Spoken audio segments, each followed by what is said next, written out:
Les organisations qui, depuis 4 mois, participaient aux négociations sur les retraites, à la fois représentants majoritaires des entreprises et 3 des principaux syndicats de salariés, se sont séparés sans parvenir à un accord.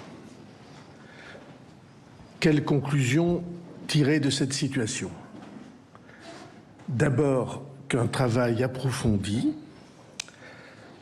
hors de toute intervention du gouvernement, ce qu'avaient demandé les organisations, et grâce en particulier au médiateur M. Maret, à qui je veux rendre hommage, ce travail s'est déroulé pendant 4 mois dans un climat de bonne coopération.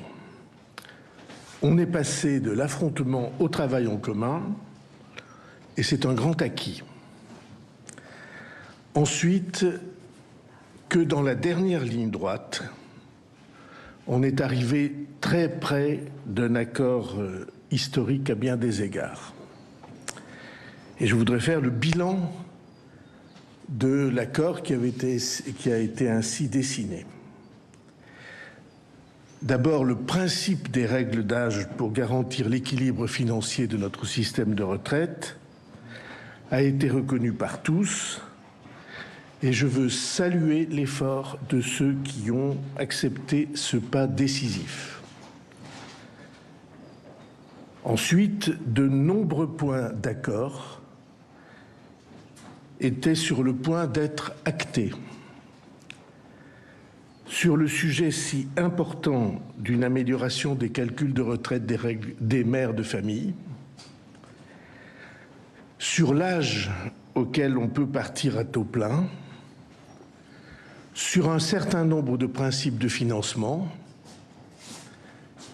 et un accord majeur se dessinait même sur un changement de gouvernance des retraites du secteur privé.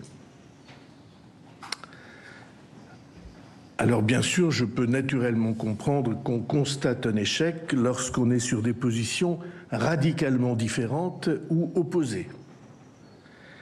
Mais je ne peux pas accepter sans réagir qu'on se satisfasse d'échouer si près du but. Et encore moins, suffit d'observer l'actualité, encore moins lorsque notre pays et le monde traversent des moments si dangereux et dans lesquels notre première sauvegarde est dans l'unité du pays.